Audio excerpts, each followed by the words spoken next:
Hello everybody, thank you for joining me at Evolutionary Energy Arts once again. So we have major flooding going on over in Japan, and more than 37 dead, over 50 missing, and record rains going on in Japan. 50,000 rescuers mobilized, and actually at one point in time over 4.72 million people were under evacuation orders or advisories.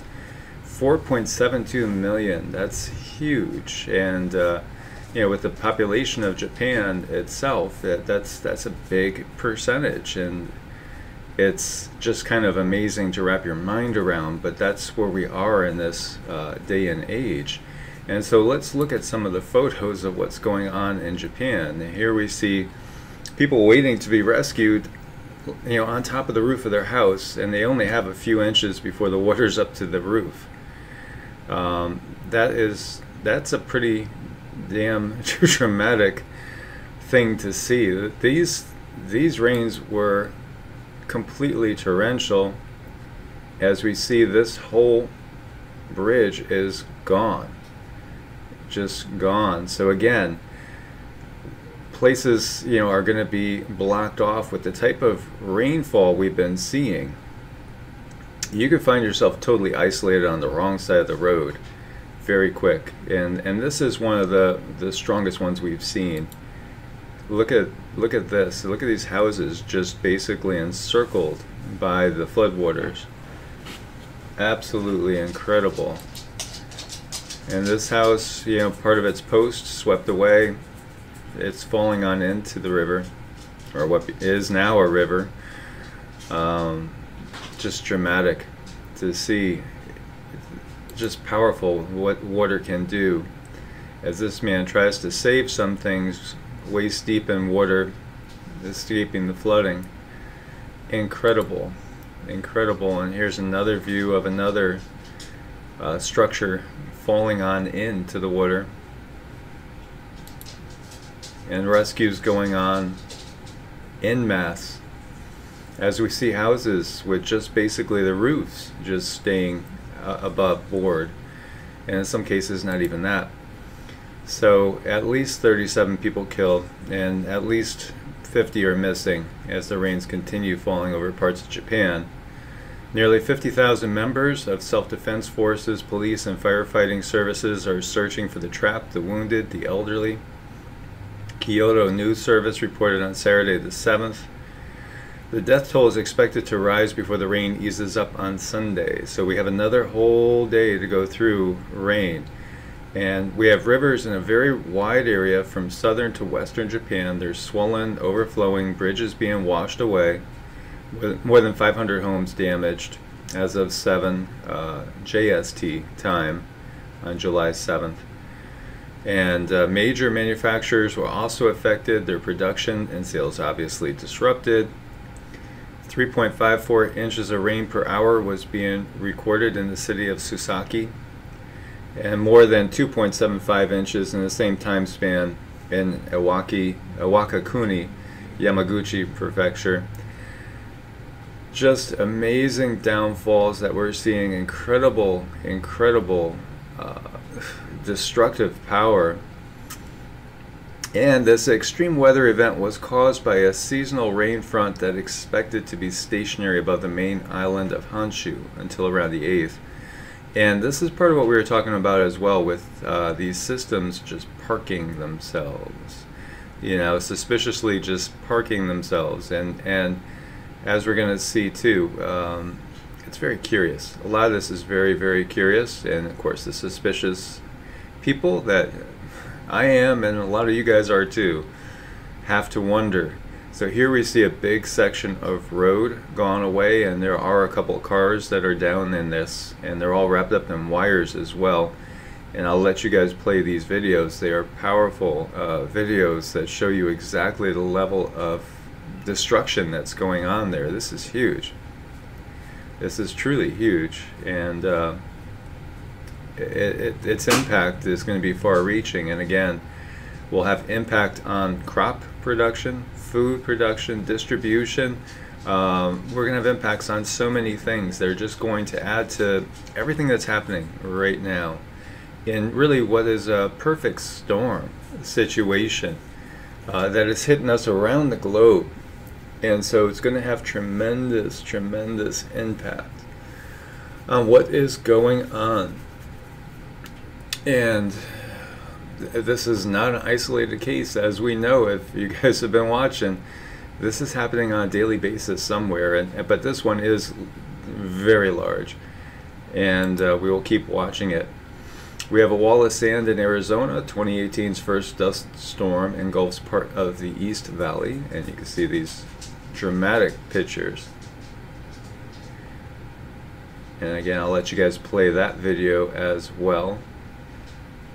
This latest monsoon storm comes 7 years to the day of a habab that hit the valley, which garnered national and global attention. And, you know, obviously really dramatic photos. Look at that wall.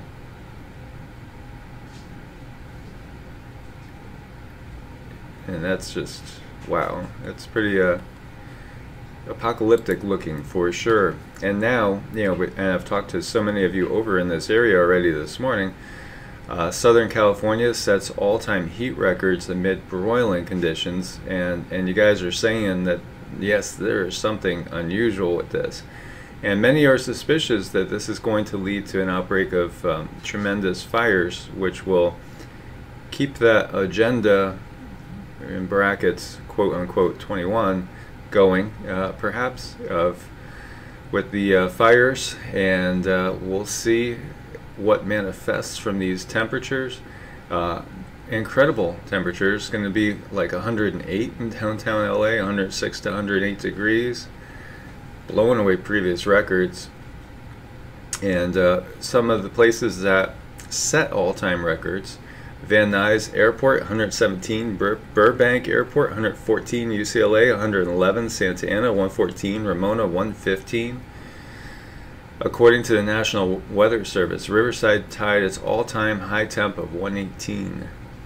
Downtown LA hit a new high for the day at 108, Long Beach 108, Woodland Hills 118. And the heat wave's going to continue this weekend.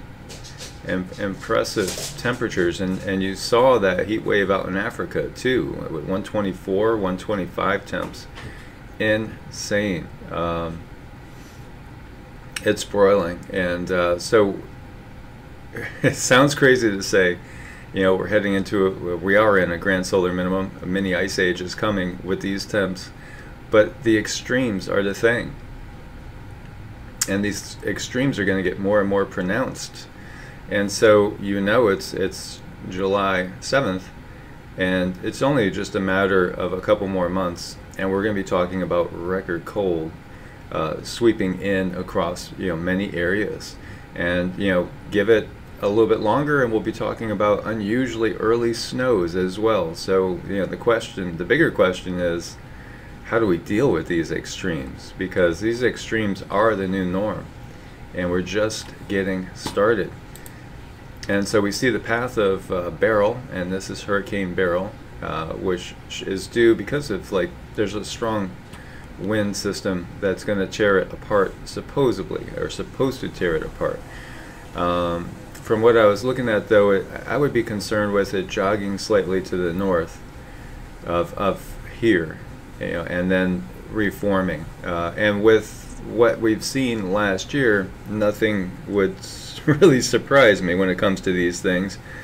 The way some of these storms seem to be steered, and you know, as we saw with Harvey, which just all of a sudden blew up in intensity, boom, and then just parked itself in the worst spot possible and sat and just gave us record flooding. Again, looks very, very suspicious. And if we were in biblical times, we would be talking about the wrath of God, you know, coming upon us, and many do talk about that. But then also many of us say that, you know, maybe not the wrath of God, but the wrath of who exactly, and what is their, you know, intentions here. So we'll watch this, and, you know, it's not supposed to amount to anything, but you never know. And then with what's setting up now with those temperatures over in Africa, so we are getting now into the point of time where things are changing, and we'll see more favorable development of these tropical systems, unfortunately. Severe storms leaving thousands without power in northeast Ohio. Spectrum cable is down, over 13,000 without power.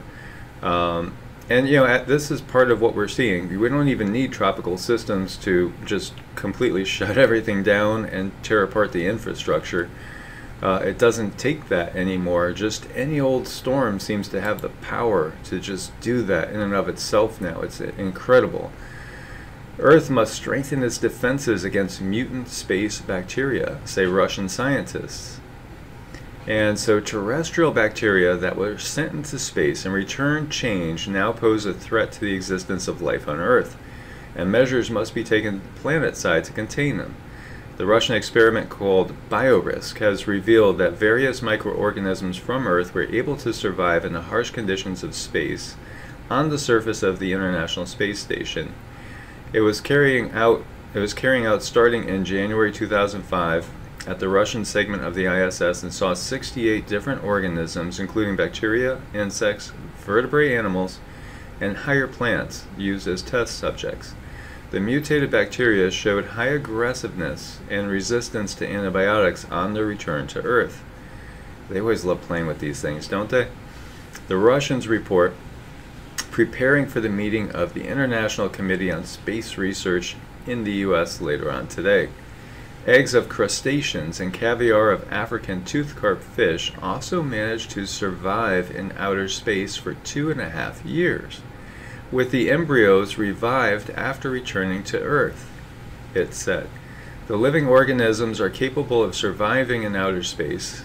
Hypothetically, in the distant future, the arrival of alien substances from other planets to Earth may be possible, as well as to other planets from Earth, the report said. In addition, the danger is posed by terrestrial microorganisms that return from space after visiting another planet and transforming into an unknown manner in its atmosphere. So does this sound like the movie Aliens to you guys? Or perhaps Prometheus? Well, in the future, distant future, the arrival of alien substances from other planets to Earth, it's happened in the distant past. It's happened all the time. And so I have seen other, and like this one is saying right here, viruses falling from the sky in their billions every day. It does. And I know a couple people, when I talked about that last, were saying, what are you talking about? Yeah, life is out there in the quote-unquote vacuum of space. It's things are not as they appear and as we've been led to believe. There are bacteria and viruses out there in space, and they survive. And when they come into our atmosphere, they wake up. And so this is part of everything that happens and how life is spread throughout the universe, because the universe was created for life. It was created by consciousness for exploration of a 3D paradigm. And so that is what we have, and life abounds everywhere. And so we're not just isolated. This is not all of creation, and we've been kept in the dark for sure. And in so many ways, I keep thinking now that we're in this. I just picture it like we're in this huge ant farm, and we're just being observed and experimented on in so many ways. So this is all very, very interesting. And of course, they're planting seeds mentally when they talk about these things as well. Very interesting. So the trade war is in full swing now. China retaliates 25% tariffs on $34 billion worth of U.S. imports. And yeah, we're in a total trade war at this point, and really things are breaking down economically across the globe in so many ways.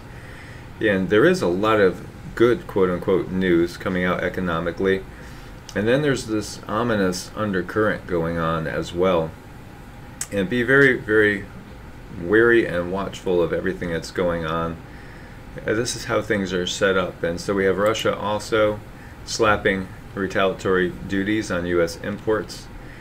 And just watch what goes on. Watch this drama. And it is drama, and so much of it is distraction and all as well, and manipulation.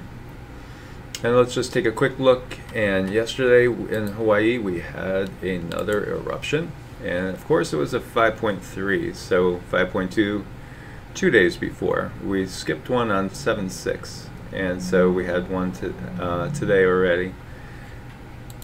And really, looking at the rest of the earthquakes, nothing really out of the ordinary. Pretty typical for what has been going on. And in the same range as usual, with a 5.2 over in Russia being one of the bigger ones. Lots of activity in Alaska, lots of activity in the West Coast and going up through the Yellowstone area, but really pretty typical overall. And again, Hawaii still as active as has been, so it's still flowing out of Fissure 8, as we've been saying. And this little article is what caused the mysterious Kentucky meat shower of 1876. We've seen frogs falling out of the sky, fish falling out of the sky, all sorts of crazy, bizarre things, shrimp, starfish.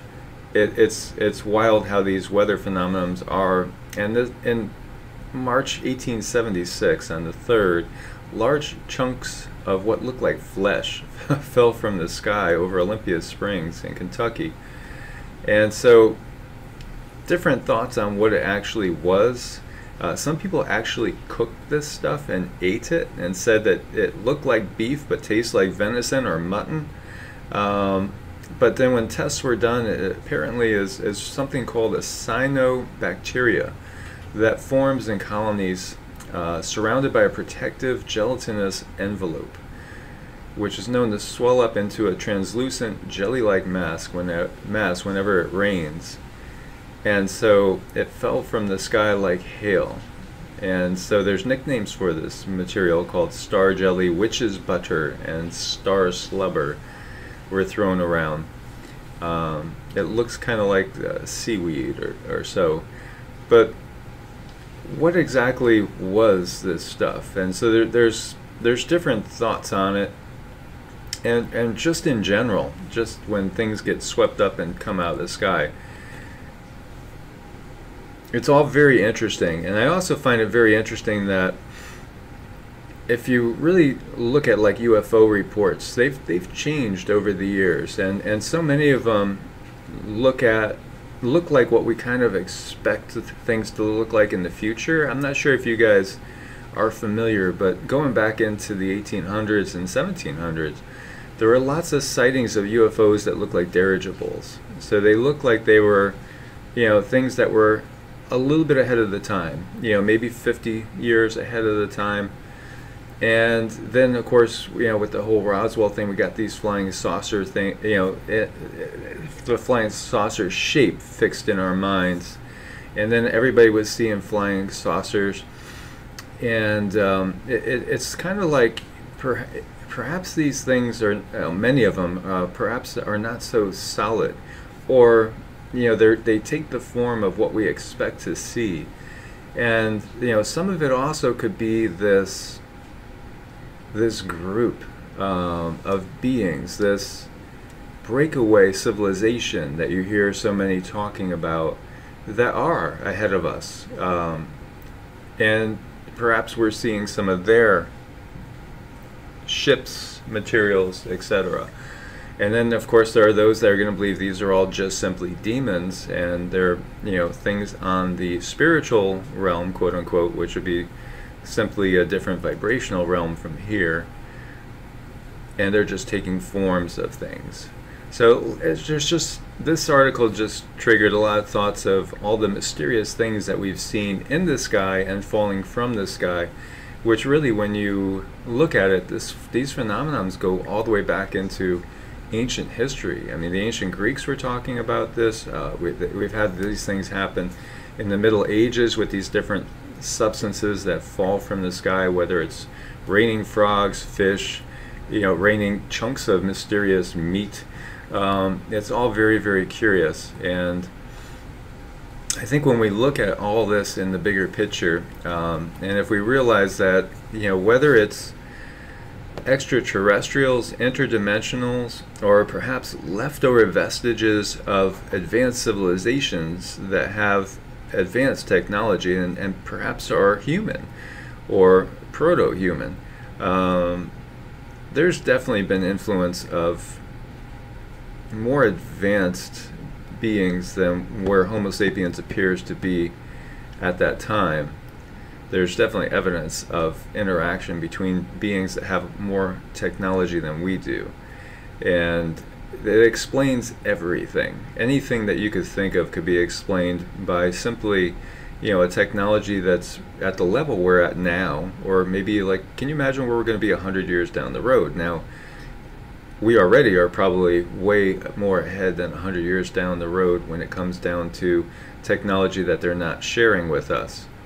So it all gets very, very interesting as we are living in many ways a petri dish. And so, you know, are we some of this experimental bacteria that they're checking out how it mutates when it is hit by certain levels of UV rays and cosmic rays? And if you look at what's going on with the magnetosphere and all the energy that's coming in now, it's intense. And so there's a lot of mutation going on, a lot of change, and so many people can feel it. You could feel it. I'm finding very few people, and I don't know if it's the circle that I am in. Perhaps it's the circle I'm in. You know, I'm just surrounded by people that are totally awake. They've all taken the proper pill, and they're seeing things and noticing things. Whereas there are still, I'm sure, a lot of the people in the population that are totally, you know, in the dark and don't have a clue. Because I do hear that from you guys too. You know, like my husband doesn't understand me, you know, and why we should prep. You know, or my wife doesn't believe that there are UFOs or anything going on, and you know, my parents don't believe that there's anything unusual going on with the weather or with the governments. You know, so yeah, there still are people that are totally in the dark, which we have to wake up as much as possible, because there are things going on, and it's incredible what's going on all around us. You know, how can we deny what we are seeing? Look at what we're seeing here. There's tremendous change. This is not, you know, we have had, like, God, it's probably more than 20 years worth of flooding related disasters in the last like 3 months alone. It really, it is. What we're seeing is not usual, my friends, not usual at all. And there is so much going on, so many questions for us to ask. And again, we need to prepare in every way possible. Mentally, spiritually, physically. We need to prepare by linking hands, holding on to each other, pulling each other up, and moving forward together, my friends. So as always, please do thumbs up to support the channel. Please do subscribe, join our family, click the bell for all the updates, and share with as many people as possible. Let's wake them up. We need to wake them up and get them ready, because what we're seeing right here, this could be in our street tomorrow. It really can. It could happen at any time, and it's just a matter of time. So we need to be awake and wake up as many as possible. May you guys be always blessed with safety, peace, love, happiness, and all good things. Stay safe, my friends. Namaste and God bless.